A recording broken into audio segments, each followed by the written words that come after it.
الحمد للہ وکفی وسلام علی عبادہ الذین اصطفی اما بعد اللہم صلی علی سیدنا محمد وعلی آل سیدنا محمد وبارک وسلم وصلی علیہ۔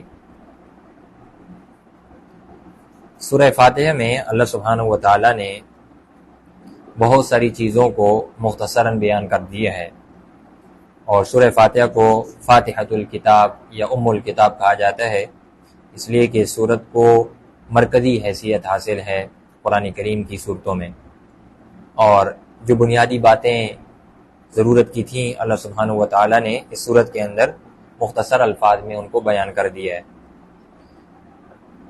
سورہ فاتحہ کا خلاصہ اور سورہ فاتحہ کی وہ آیت جس میں ہماری گویا کہ پوری زندگی کو سمو دیا گیا ہے، میرے خیال میں وہ آیت یہ ہے، ایاک نعبد و ایاک نستعین۔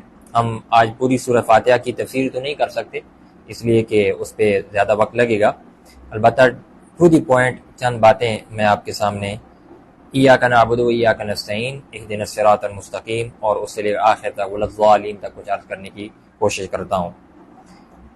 ایاک نعبد کا مطلب یہ ہے کہ اللہ ہم آپ ہی کی عبادت کرتے ہیں، اور عربی کا یہ اصول بہت سارے لوگوں کو ویسے ہی معلوم ہے کہ ایاک یہ مفعول بھی ہے، یعنی آبجیکٹو ہے، آبجیکٹ ہے، اور یہ آبجیکٹ جب ورب سے پہلے آ جاتا ہے تو اس کے اندر حصر کا معنی پیدا ہو جاتا ہے، یعنی وہ چیز پھر خاص ہو جاتی ہے۔ تو ایاک نعبد کا مطلب یہ ہوتا ہے کہ ہم صرف آپ ہی کی عبادت کرتے ہیں، آپ کے علاوہ کسی کی عبادت نہیں کرتے۔ اور یہ عبادت جو ہے وہ نماز، روزے، زکوٰۃ یا حج وغیرہ کے ساتھ خاص نہیں ہے، یہ چیزیں بھی عبادت میں آتی ہیں، لیکن عبد اصل میں غلام کو کہتے ہیں، اور جہاں پر غلام ہوتا ہے تو اس کا مطلب یہ ہے کہ اب اس کو اس کے مولا کی طرف سے ہدایات ملیں گی، انسٹرکشنز ملیں گی، اور وہ ان کو اپنی پوری زندگی میں فالو کرے گا۔ تو یہ دراصل ایاک نعبد ایک کانٹریکٹ ہے جو ہم اللہ سبحانہ وتعالیٰ کے ساتھ ہر نماز میں کرتے ہیں کہ اے اللہ میں اپنی پوری زندگی کو تیری عبادت کے اندر گزاروں گا۔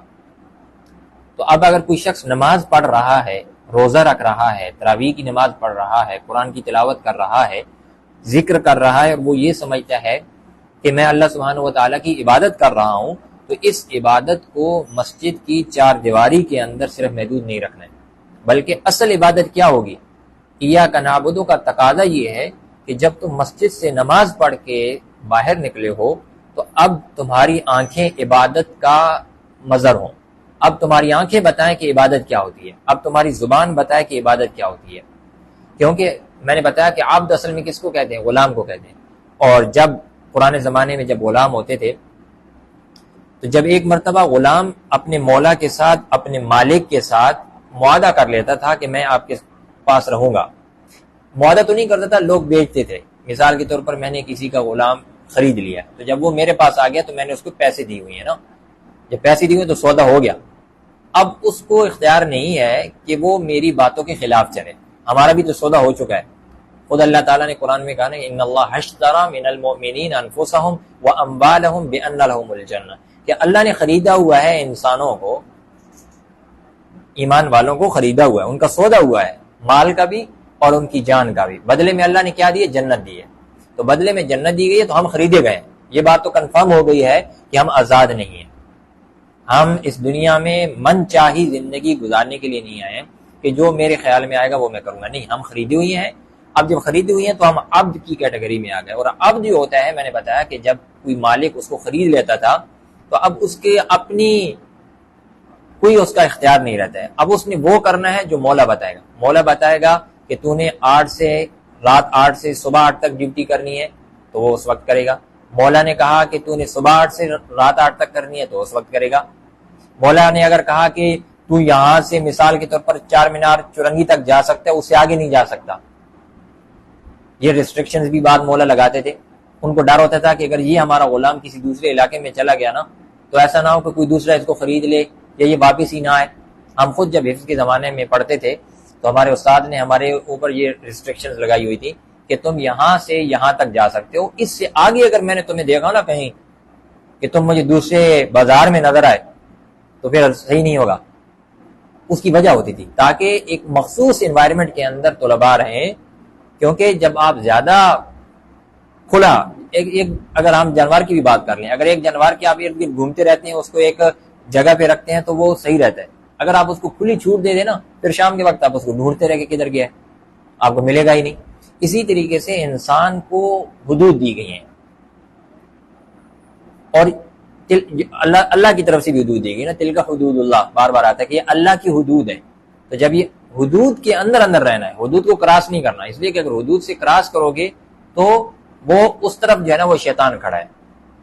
یعنی پیچھے اگر ہم دیکھیں تو الرحمن الرحیم میں اللہ تعالیٰ نے اپنی رحمت بیان کی ہے، مالک یوم الدین میں ایک خوف پیدا ہو جاتا ہے. الرحمن الرحیم کو پڑھتے ہیں تو انسان کہتا ہے سبحان اللہ، کتنی اللہ کی رحمت ہے، اور امید پیدا ہو جاتی ہے کہ یار میں جتنا مرضی گناہ گار ہوں، میری آنکھیں جتنی مرضی خطائیں کرتی ہیں، میری زبان خطائیں کرتی ہیں، میں کوشش کرنے کے باوجود نیکی پہ نہیں آ رہا، لیکن پھر بھی میرا رب رحمان ہے، میرا رب رحیم ہے، وہ رحم کرے گا. تو الرحمن الرحیم انسان کے اندر امید پیدا کرتا ہے. لیکن کبھی کبھی انسان اتنا با امید ہو جاتا ہے کہ اب اس کو تھوڑی سی ڈرانے کی ضرورت ہے کہ اتنا بھی با امید نہ بن جاؤ کہ نیک اعمال ہی چھوڑ دو، کہ کوئی بات نہیں، یہ کرتے چلے جاؤ گناہ. اللہ رحمان الرحیم ہے، اللہ غفور الرحیم ہے. مالک یوم الدین فوراً اس کے بعد ذکر کر دیا. اب یہ مالک یوم الدین، کہ قیامت کے دن کا مالک ہے. دین دین سے دین دال یا نون کا جو مادہ ہوتا ہے، اس کا معنی ہوتا ہے ادھار، قرضہ. میں نے آپ کو ابھی چیز دی ہے اور آپ مجھے سال کے بعد واپس کریں گے. بدلہ اس کا معنی ہوتا ہے. تو یہ مالک یوم الدین، وہ بدلے کے دن کا مالک ہے. اس دن جو تم آج اللہ کو دے رہے ہو، جیسے بھی دے رہے ہو، آپ اللہ کے پاس اپنی چیز سیو کروا رہے ہو. وہ اچھی چیز بھی ہو سکتی ہے، وہ بری چیز بھی ہو سکتی ہے. اب جب کل قیامت کے دن تم آؤ گے تو فَمَن يَعْمَلْ مِثْقَالَ ذَرَّةٍ خَيْرًا يَرَهُ وَمَن يَعْمَلْ مِثْقَالَ ذَرَّةٍ شَرًّا يَرَهُ. اگر تم نے ذرہ نیکی کی ہوگی وہ بھی تمہیں مل جائے گی، اگر تم نے برائی کی ہوگی اس کا بدلہ بھی تمہیں مل جائے گا. تو مالک یوم الدین جو ہے نا انسان کے اندر ایک خوف پیدا کر دیتا ہے کہ ایک دن میں نے اللہ کے سامنے کھڑا ہونا ہے اور ایک دن میں نے اللہ کو حساب دینا ہے. اور وہ دن ایسا ہوگا کہ وَلَقَدْ جِئْتُمُونَا فُرَادًا، کہ تم میں سے ہر ایک بندہ میرے سامنے اکیلا آئے گا. سورہ مریم میں اللہ تعالیٰ نے فرمایا کہ آتِ الرحمن عبدا، کہ رحمان کے پاس سارے انسان آئیں گے غلام بن کر. دنیا میں اللہ نے جو کہا نا کہ تم میرے غلام ہو، انتم الفقراء یا ایاک نعبد، جیسے ہم کہتے ہیں ہم اللہ آپ کے غلام ہیں، یہ کافر نہیں کہتا ہے، مسلمان تو یہ کہتا ہے. لیکن آخرت میں جب اللہ کے سامنے جائیں گے تو کافر بھی غلام بن کے جائے گا، مسلمان بھی غلام بن کے جائے گا.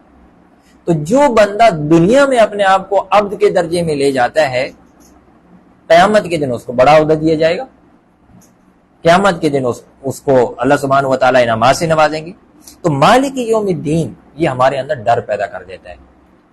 اب سوال یہاں یہ ہوتا ہے کہ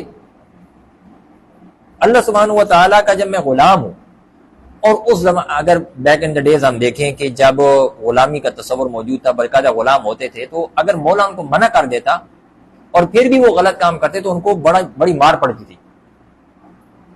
ہم نے خود دیکھا ہے کہ میں نے جیسے ایک مثال دی کہ ہم غلام تو نہیں تھے استاد کے، لیکن استاد نے چونکہ منع کیا ہوا تھا کہ دوسرے بازار میں نہیں جانا، تو کبھی اگر پکڑے گئے اور واپس آیا، استاد نے ڈنڈا لے لیا، بھائی تم نے وہاں کیوں تم فلاں لڑکوں کے ساتھ کھڑے تھے. لیکن ہمارا اللہ ایسے نہیں کرتا کہ ہم نے آنکھوں سے برائی کی ہو اور اسی وقت ہماری آنکھیں باہر نکال دی جائیں. ہم نے زبان سے گناہ کی اور زبان کھینچ لی جائے، یا کھینچی نہیں گئی اگر زبان تو زبان کا ذائقہ ختم کر دیا جائے کہ تم نے زبان سے گناہ کیوں کیا. اللہ تعالیٰ ڈھیل دیتا ہے، چلتے رہو کوئی بات نہیں. اس کی میں مثال اکثر یہ دیتا ہوں. اس مثال آپ یوں سمجھے، مثال کے طور پہ ایک مولا ہے، آقا ہے، اس نے اپنے غلام کو کہا کہ تو نے 4 مینار چورنگی سے آگے نہیں جانا. یہاں سے کتنا فاصلہ ہے 4 مینار چورنگی؟ 1 کلومیٹر، 1.5 کلومیٹر تقریباً.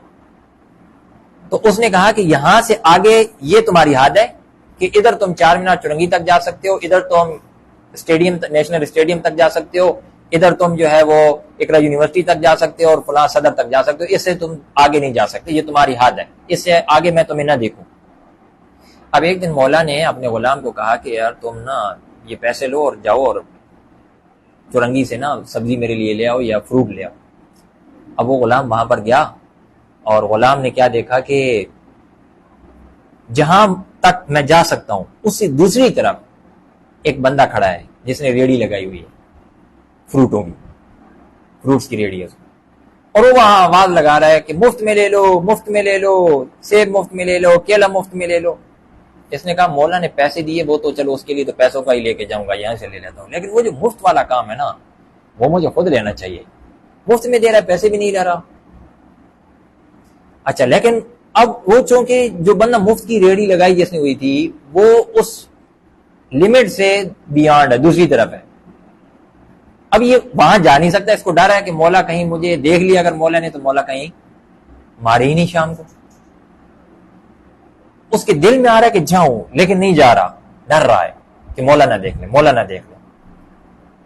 ایک دن ڈرتے ڈرتے واپس آ گیا، دوسرے دن گیا، اب دوسرے دن پھر وہی آواز لگ رہی ہے، اب اس کا دل مزید تھوڑا سا للچائے گا، یار لے لیتے ہیں نا، خیر ہے۔ اس نے کیا کیا کہ جو ریڈ لائن لگائی گئی تھی اس نے قدم اٹھایا، دوسری طرف ابھی رکھا نہیں تھا، لیکن اس کے دل میں خیال آ گیا کہ یار شام کو جو پٹائی ہوگی نا وہ بہت بری ہوگی، نہیں جاتے، واپس آ گیا۔ واپس جب آیا تو اب تھوڑا سا اس کے دل میں ہلکا سا ڈر موجود تھا کہ یار مولا نے دیکھا تو ہے، میں نے پاؤں بھی اٹھایا تھا، اب اللہ خیر ہی کرے، دیکھتے ہیں کیا کہتے ہیں مولا۔ اب وہ آیا، دیکھ بھی رہا ہے، جیسے سبق میں بچہ جو ہے نا جب کام کر کے نہ آیا اس کو ڈر بھی ہوتا ہے، بدماشی تو کل کر لی تھی، سبق تو پڑھا نہیں ہے، اب وہ ایسے کنیکشن چھوٹے بچے ایسے دیکھ رہے ہوتے ہیں نا کہ ابھی جیسے والد صاحب یا تو بےزتی کریں گے یا استاد بلا کے ڈانٹے گا کہ تم نکال کیوں نہیں کیا، لیکن اگر وہ دیکھے یوں کہ استاد تو بیٹھا ہوا کچھ بھی نہیں کہہ رہا۔ اچھا، اب یہ بچہ یا یہ غلام جس مولا نے جس کو کچھ بھی نہیں کہا، اس نے کہا یار کل تو کچھ نہیں کہا، آج جب جائے گا نا، آج وہاں پر صرف ریڑھی پہ فروٹ لگا کے نہیں بیٹھا تھا، آج ایک اور بندہ بھی اس کے ساتھ بیٹھا تھا جو ڈالر کہہ رہا تھا مجھ سے ڈالر لے لو، $100 لے لو، $200 لے لو، پیسے لے لو، اور ہر طرح کی چیزیں اس نے بکری ہوئی رکھی ہوئی تھی کہ جس نے جو چیز لینی ہے یہاں سے لے جاؤ۔ اب اس نے کہا بھائی لگ گئی ہیں موجیں، اس نے کیا کیا کہ ادھر قدم اٹھایا، وہاں سے چیز لی، واپس آ گیا۔ اب اس کو مولا نے پہلے دن سے یہ کہا ہوا تھا کہ اگر تو نے لمٹ کراس کی نا تو میں بتا رہا ہوں کہ میں تجھے مثال کے طور پہ 100 کوڑے لگاؤں گا ایک دن کے، اگر تو نے لمٹ کراس کی۔ آج یہ لمٹ کراس کر کے واپس آیا تو بالکل نہ پسینے سے شرابور کے ابھی مولا بلاتا ہے مجھے، ابھی میرا استاد مجھے بلاتا ہے، ابھی مجھے والد صاحب بلاتے ہیں کہ تو وہاں کیوں گیا تھا۔ اسی پریشانی میں بہت پسینہ اس کا نکلا ہوا ہے، بیٹھا ہوا ہے، بار بار اس کو نہ نیند آ رہی ہے نہ کھانا اس کے اندر جا رہا ہے کہ لے تو آئے ہوں لیکن آج پتہ نہیں حشر کیا ہوگا۔ لیکن پورا دن گزر گیا، مولا نے کچھ کہا ہی نہیں ہے۔ اب اس بندے کو پڑ جائے گی عادت، یہ ہر روز جائے گا، باؤنڈری کراس کرے گا، شروع میں 1 ہفتہ 1 مہینہ ہچکچائے گا، ایگزیٹیشن ہوگی، اس کے بعد کرتے کرتے کرتے عادت پڑ جائے گی، اور ہر روز لے کے آئے گا، سکون کے ساتھ کھائے گا، بیٹھے گا اور کہے گا واہ مولا تو کچھ کہہ ہی نہیں رہا ہے، مزے لگ گئے۔ جس طرح اسٹوڈنٹ جب دیکھتا ہے کہ استاد کچھ کرتا ہی نہیں ہے، یہ تو بہت سادہ سا، اسٹوڈنٹ کو پتا ہوتا ہے نا کہ یہ استاد زیادہ مارتا ہے، یہ کم مارتا ہے، یہ غصہ زیادہ ہوتا ہے، یہ کام ہے بالکل سکون کے ساتھ بیٹھے ہوا ہے، کچھ بھی نہیں کہہ رہا، تو اس کو وہ اور زیادہ پھر کیا کرتے ہیں، تنگ کرتے ہیں۔ تو اب کیا ہوا کہ یہ ہر روز شروع ہوا، سال گزر گیا، 2 سال گزر گیا، یہ ہر روز جاتا ہے، باؤنڈری کراس کرتا ہے، وہاں سے چیزیں مرضی کی لے آتا ہے اور کھاتا پیتا ہے اور مزے کر رہا ہے۔ 2 سالوں کے بعد مولا نے اس کو کہا کہ ادھر آ جاؤ، وہ آیا۔ مولا نے کہا کہ آپ کو یاد ہے میں نے 2 سال پہلے 25 مارچ کو آپ کو کہا تھا کہ اگر آپ نے فلاں جگہ سے باؤنڈری کراس کی تو آپ کو بہت گندا ماروں گا، 100 کوڑے ماروں گا۔ اب آپ وہاں سے گننا شروع کر دو کہ کتنے کوڑے ہو چکے ہیں 2 سالوں کے، اور وہ سارے کے سارے کوڑے آج اکٹھے آپ کو مارے جائیں گے۔ اب آپ سوچیں کہ اس کا کیا حال ہوگا۔ یہ مثال ہے دراصل ہماری کہ ہم اللہ سبحانہ و تعالیٰ سے کہتے ہیں ایاک نعبد، کہ ہم آپ کے غلام ہیں۔ اس کا مطلب یہ ہوا ایاک نعبد کا کہ اے اللہ جو آپ نے باؤنڈری لگائی ہوئی ہے میں اس باؤنڈری کے اندر رہوں گا، حلال اور حرام کا جو دائرہ آپ نے لگایا ہوا ہے میں اس دائرے کے اندر رہوں گا۔ تلک حدود اللہ جو آپ نے کہا ہوا ہے کہ یہ اللہ کی حد ہے، اس کو کراس مت کرنا، یہ ریڈ لائن ہے، اس کو نہیں چھیڑنا ہے، اگر یہاں سے اس طرف گئے تو سزا دوں گا۔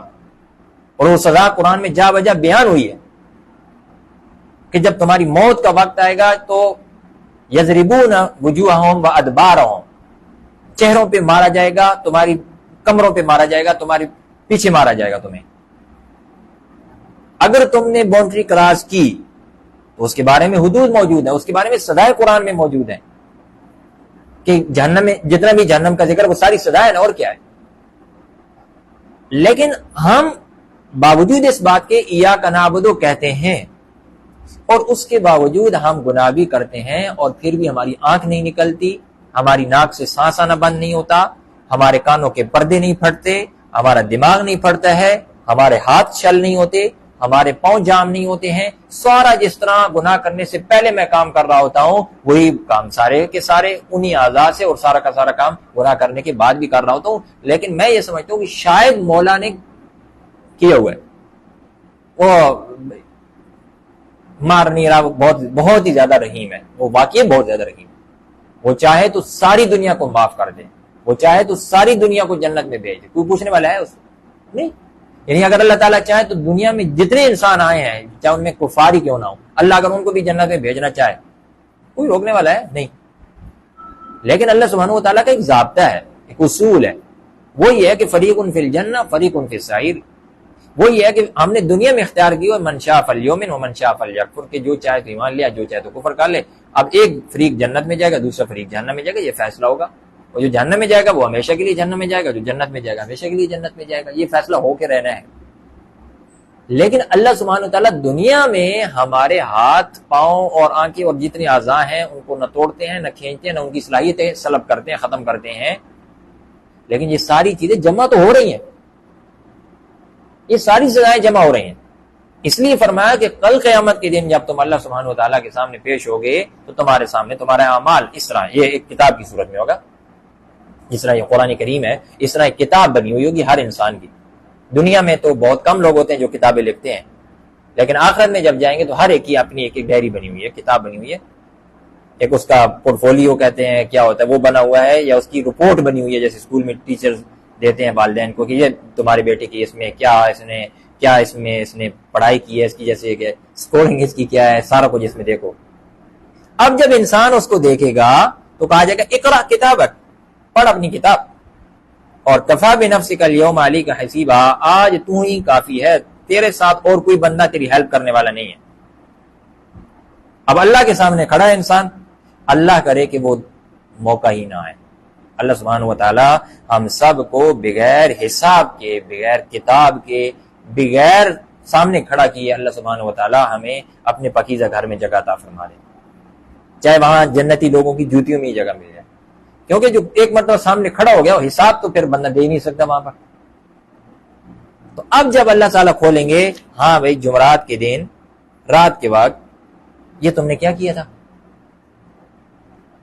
25 مارچ کو 2024 کو دن کے وقت تم بینک میں گئے تھے، وہاں تم نے کیا کیا تھا؟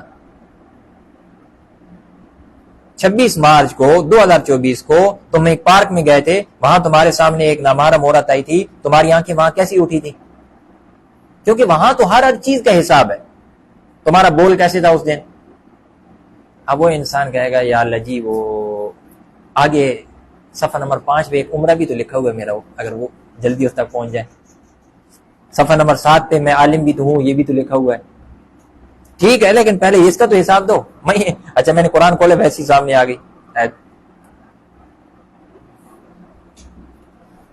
کہ جو بندہ بھی گناہ کماتا ہے فإنما يكسبه على نفسه، تو گویا کہ وہ اپنے لیے وہ گناہ کما رہے ہیں، تو کمائی تو ملے گی اب۔ تو اس دن اللہ سبحانہ و تعالی حساب دے گا انسانوں کے لیے، اس دن فیصلہ ہوگا کہ کون اصل عبد تھا اور کس نے صرف منہ سے کہا تھا کہ میں عبد ہوں۔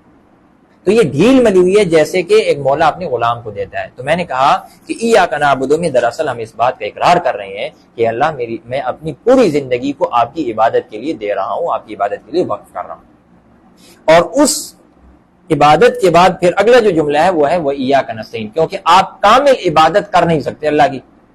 اللہ کے نبی، اللہ کے نیک بندے پوری رات عبادت کرتے تھے اور صبح کے وقت کہتے تھے اللہ ہم نے ایسی عبادت ما عبدناک حق عبادت، ہم نے ایسی عبادت نہیں کی آپ کی جس طرح آپ کی عبادت کرنے کا حق تھا۔ کیا ہم نے اس طرح کی تراویح پڑھی ہیں؟ کیا ہم نے اس طرح کی نمازیں پڑھی ہیں؟ کیا ہمارے اس طرح کے سجدے ہیں جیسے اللہ سبحانہ و تعالیٰ کو سجدہ کرنے کا حق ہے؟ نہیں، اس کے شاید 0.0 بھی نہیں ہوگا۔ تو اب کیا کیا جائے؟ ایک طرف میں نے اللہ کی غلامی کا اقرار کر لیا ہے، ایک طرف میں نے اس بات کا اقرار کر لیا ہے کہ میں آپ کے راستے کا مسافر ہوں، لیکن جب اس راستے کے پر چلنے کی کوشش کرتا ہوں تو ڈسٹریکشن بہت زیادہ موجود ہیں، تو برگلانے والی چیزیں، پھسلانے والی چیزیں بہت موجود ہیں۔ جو ہی میں اللہ کی باؤنڈری کے پاس جاتا اس باؤنڈری کی اس طرف، لمٹ سے اس طرف شیطان اور نفس موجود ہیں جو مفت میں چیزیں دے رہے ہیں، میں اس کا ارتکاب کر لیتا ہوں۔ اب میں کیسے ان چیزوں سے بچوں، اپنے آپ کو بچاؤں کیسے؟ تو اس کا طریقہ بتایا وَإِيَّاكَ نَسْتَعِينُ، کہ مجھ سے مدد مانگو۔ جب اللہ کی مدد آپ کے ساتھ شامل حال ہو جائے گی تو آپ آسانی کے ساتھ اللہ کے عبد بن جاؤ گے۔ اب یہاں قرآن کا جو لفظ ہے وہ ہے نستعین۔ عربی میں جب کسی سے مدد طلب کرنی ہو نا، کہ ہم تجھ ہی سے مدد طلب کرتے ہیں، کیا ترجمہ؟ یہی ترجمہ کرتے ہیں نا، یہ تو بہت مشہور ترجمہ ہے، ایاک نستعین، کہ ہم تجھ سے مدد طلب کرتے ہیں۔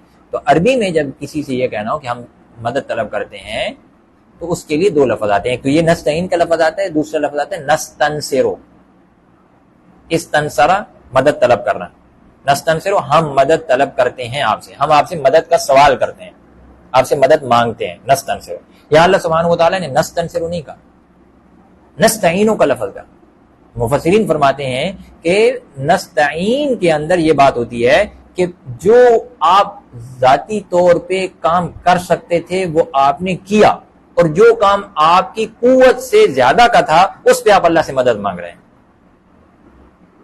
مثال کے طور پر آپ کو کوئی کام دیا گیا کہ آپ نے یہ کام کرنا ہے، آپ نے اس میں مکمل کوشش کی، مکمل کوشش کرنے کے باوجود آپ دیکھتے ہیں کہ ابھی یہ کام مکمل نہیں ہو رہا ہے، آپ کہتے ہیں میں نے تو اپنا 100% اس کام کو دیا ہے، میں نے اپنا بیسٹ اس کو دیا ہے، لیکن اس کے باوجود یہ کام تکمیل کو نہیں پہنچ رہا، اب آپ مدد طلب کرتے ہیں، اس کو عربی میں کہیں گے نستعین۔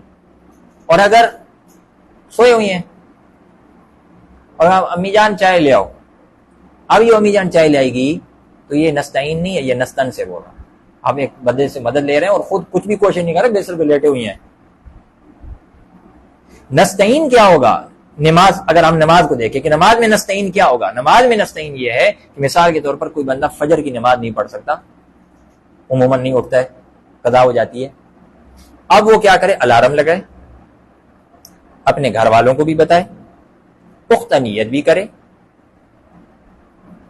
کیونکہ اگر وہ ایسے سمجھے جیسے صبح 5 بجے 6 بجے میری فلائٹ ہے، اور اگر میں 5-6 بجے نہیں جاگ سکا تو میری فلائٹ رہ جائے گی۔ اب الارم لگانے کی بھی ضرورت نہیں ہے، والدین کو کہنے کی بھی ضرورت نہیں ہے، کیونکہ اب کیا ہو گیا؟ اب تو پوری رات اس کو نیند نہیں آئے گی کہ صبح میری فلائٹ ہے، اگر رہ گیا تو اتنا بڑا ٹکٹ جو ہے نا وہ سارا کا سارا کیا ہو جائے گا؟ ضائع ہو جائے گا، اتنا مہنگا ٹکٹ۔ تو بہرحال اس نے الارم بھی لگایا، ارادہ بھی پختہ کیا ہے، گھر والوں کو بھی کہا ہے کہ مجھے جگانا ہے فجر کی نماز کے دوران، اب اس کے باوجود بھی نہیں جاگ پا رہا، تو اب ہے ایاک نستعین، اب اللہ سے مدد طلب کرے۔ لیکن ایک بندہ نہ الارم لگاتا ہے نہ اس کا دل ہے صبح اٹھنے کا، بس کہتا ہے یا اللہ جی تو ہی نیکی کی توفیق دے دے، دل ہے ہی نہیں اس کا اٹھنے کا، اس کو پتہ بھی ہے صبح میں سویا رہوں گا، نہ والدین کو کہا، نہ الارم لگایا، نہ کوئی نیت ہے، بس ویسے ہی کہہ رہا ہے ایاک نستعین۔ تو یہ ایاک نستعین حقیقی معنوں میں نہیں ہے۔ تو میں نے کہا کہ عبادت جو بہت بڑا عہدہ ہے، جو بہت بڑا اسٹیٹس ہے، اس تک پہنچنے کے لیے آپ اللہ کی مدد کے بغیر آگے نہیں جا سکتے۔ ضروری ہے کہ آپ اللہ کی مدد کو اپنے ساتھ کریں، اور آپ یہ بار بار کہیں اے اللہ مجھے آپ سے مدد کی ضرورت ہے، اللہم اعنی علی ذکرک و شکرک و حسن عبادتک، اے اللہ میری مدد فرما شکر میں کہ میں تیرا شکر کروں، اپنے ذکر میں میری مدد فرما، اور میری مدد فرما کہ میں آپ کی عبادت میں حسن پیدا کر سکوں۔ تو یہ چیز ضروری ہے۔ اب جب اللہ کی مدد آپ نے مدد مانگی ہے، ایاک نستعین کا تعلق صرف عبادت میں اللہ کی مدد کے ساتھ نہیں ہے، اس کا تعلق ہماری پوری زندگی کے ساتھ، ہر معاملے میں ایاک نستعین۔ آپ کو گاڑی کی ضرورت ہے، ایاک نستعین۔ آپ کو گھر کی ضرورت ہے، ایاک نستعین۔ آپ کو اچھی سیلری کی ضرورت ہے، ایاک نستعین۔ آپ کو رشتے کی ضرورت ہے، ایاک نستعین۔ ہر معاملے میں اللہ کی مدد مانگو، ایاک نستعین، ہمیں دنیا میں مانگو، آخرت بھی مانگو۔ لیکن ان ساری چیزوں میں سے اللہ سبحانہ و تعالیٰ نے اگلی آیت میں جو سب سے عمدہ اور بہترین چیز ہے جس کی ضرورت انسان کو دنیا میں بھی ہے آخرت میں بھی، اس کا ذکر کر دیا کہ یہ تو ضرور مانگو نا. میں نے کہا کہ ایاک نستعین میں دنیا بھی آ گئی آخرت بھی آ گئی، کہ دنیا مانگنی ہے وہ مانگو، آخرت مانگنی ہے وہ مانگو. لیکن آگے جو جملہ ذکر کیا ہے اہدنا الصراط المستقیم، اس میں ہدایت کا سوال ہے. اور ہدایت ایسی چیز ہے جو دنیا میں بھی آپ کی ضرورت ہے، آخرت میں بھی ضرورت ہے. کیونکہ ہدایت کے بغیر نہ دنیا کی کوئی نعمت حقیقت میں وہ کوئی آپ کے لیے نعمت ثابت ہو سکتی ہے. اس لیے کہ اگر آپ مال کو نعمت کہتے ہیں کہ مال میرے پاس ہے، میں بہت نعمتوں میں ہوں، لیکن ایمان نہیں ہے، اگر کس انسان کے پاس ہدایت نہیں ہے تو بتائیے یہ مال اس کے لیے نعمت ہے یا اس کے لیے عذاب ہے؟ قیامت کے دن کیا ہوگا؟ اس کے لیے عذاب ہوگا، کیونکہ اس کے پاس کوئی ایمان تھا نہیں، اس نے مال تو عیاشیوں میں اڑانا ہے. تو سب سے بڑی نعمت دنیا اور آخرت میں نے کہا وہ ہے ہدایت. اور ہدایت میں ہمیں سب سے زیادہ ضرورت ہوتی ہے اللہ کی مدد کی، اس لیے کہ اللہ کی مدد کے بغیر کوئی شخص ہدایت پا ہی نہیں سکتا. یہ تو خود قرآن میں ہے، وَمَا كُنَّا لِنَهْتَدِيَ لَوْلَا أَنْ هَدَانَ اللَّهُ. جب جنتی لوگ جنت میں چلے جائیں گے تو وہ کہیں گے کہ اگر ہمیں اللہ ہدایت نہ دیتا تو ہم ہدایت یافتہ نہیں ہو سکتے تھے. یہدی من یشاء، جس کو اللہ چاہتا ہے ہدایت دے دیتا ہے. اور تو فرمایا کہ اب مانگو تم مجھ سے. میں کبھی سوچتا ہوں کہ قرآن میں یعنی قرآن میں حدیث میں اتنی دعائیں ہیں نا، اللہ سبحانہ و تعالیٰ سے ہم دعا کرتے ہیں، مختلف انداز میں دعا کرتے ہیں، لیکن ایک ایسی دعا جو بار بار ہم سے کروائی جا رہی ہے، اہدنا الصراط المستقیم، اہدنا الصراط المستقیم. ہر نماز میں، ہر رکعت میں کہ اللہ ہمیں صراط مستقیم کی ہدایت عطا فرما دے. اب ہدایت کیا چیز ہوتی ہے؟ تو ہدایت اصل میں یہ لفظ ہدیے سے نکلا ہے، اور ہدیے کا معنی ہوتا ہے جب آپ کو گفٹ کسی کو کرتے ہیں، اس کو ہدیہ کہتے ہیں نا. ہدیہ کس کو کہہ گئے؟ میں نے آپ کو کوئی چیز گفٹ کی ہے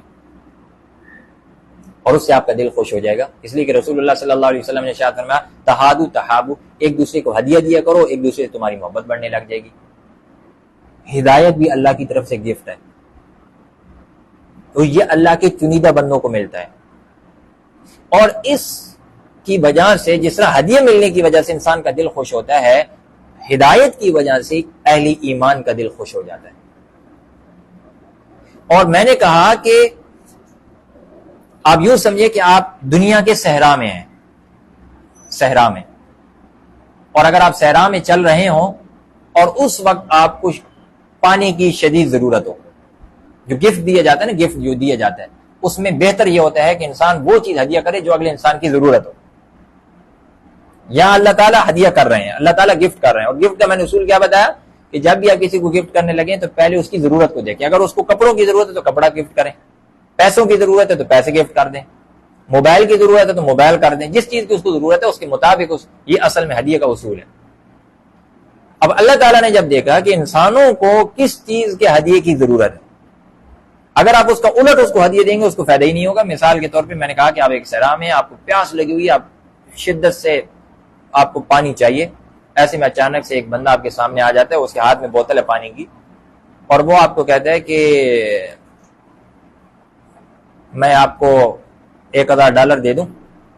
اب دوسرا جو سامنے والا ہے اس کو پیاس لگی ہوئی ہے، اور اتنی سخت پیاس ہے کہ وہ ایک گھونٹ کے لیے بھی پانی کو ترس رہا ہے، لیکن یہ کہہ رہا ہے میں پانی آپ کو نہیں دوں گا، میں آپ کو $1000 ہدیہ کرتا ہوں، $1000 گفٹ دیتا ہوں. آپ بتائیے اس کا کوئی فائدہ ہے؟ نہیں. وہ کہے گا پہلے تو میری جان بچاؤ، $1000 تم اپنے پاس ہی رکھ لو، وہ نہیں دو، مجھے پانی کا گھونٹ دے دو، یہ میری اس وقت ضرورت ہے، اگر میں یہ نہیں پاؤں گا میری جان ہی چلی جائے گی، $1000 کو میں کیا کروں. تو ہدیہ وہ دیا جائے گا جس کی ضرورت ہوگی. اور انسان اس دنیا میں آیا ہے تو سب سے زیادہ ضرورت اس کو ہدایت کی ہے. اس لیے اللہ تعالیٰ نے شروع میں حضرت آدم علیہ السلام کو جب اتارا ہے جنت سے زمین کی طرف تو یہ بتا دیا تھا کہ اے انسانوں، جب تم دنیا میں جا رہے ہو تو جانے کے بعد میری طرف سے تمہارے پاس ہدایت آئے گی. فَمَنِ اتَّبَعَ هُدَايَ، اب جو بندہ اس ہدایت کو ایکسپٹ کر لے گا، اس کی اتباع کرے گا تو وہ نہ گمراہ ہوگا نہ بدبخت ہوگا. تو اللہ سبحانہ و تعالیٰ نے ہماری ضرورت کو دیکھ کے ہمیں ہدایت دے دی. کس چیز کی ہدایت دی ہے؟ وہ فرمایا صراط مستقیم کی، ایک ایسے راستے کی جو بالکل سیدھا ہے. اور صراط مستقیم کون سا راستہ ہوتا ہے؟ انشاءاللہ تعالی ہم اس پر کل گفتگو کریں گے، اور یہ بھی اس میں دیکھنے کی کوشش کریں گے کہ اس راستے پہ چلا کیسے جاتا ہے، اور اس راستے پہ جو چلنے والے لوگ تھے ان کو اللہ سبحانہ و تعالیٰ سے کیا انعام ملا ہے. اس راستے پہ ہم کیوں نہیں چل پاتے یا ہم کیسے گرتے اٹھتے ہیں، اور اسی طریقے سے جو لوگ اس راستے پہ چلتے ہوئے ناکام ہوئی ہیں ان کے اسباب کیا ہیں، وہ کیوں ناکام ہوئی ہے؟ کیونکہ جب بھی آپ زندگی میں اپنے کسی کیریئر کا انتخاب کرتے ہیں کہ میں نے انجینئر بننا ہے، ڈاکٹر بننا ہے، کوئی بھی چیز بننا ہے، تو پہلے آپ کیا دیکھیں؟ پہلے آپ اس کے بارے میں انفارمیشن لیتے ہیں، معلومات لیتے ہیں کہ جو بندہ اس سفر سے گزر چکا ہے، گریجویٹ ہو چکا ہے، اس سے آپ پوچھتے ہیں کہ اس راستے میں کیا نقصانات موجود ہیں، کیا اس میں فوائد ہیں، اور کون سی چیزوں کی وجہ سے آپ فیل ہوئے تھے، کون سی چیزوں کی وجہ سے آپ پاس ہو گئے ہیں۔ وہ ساری چیزیں ہم صراط مستقیم کے حوالے سے بھی انشاءاللہ کل کے مجلس میں ڈھونڈنے کی کوشش کریں گے۔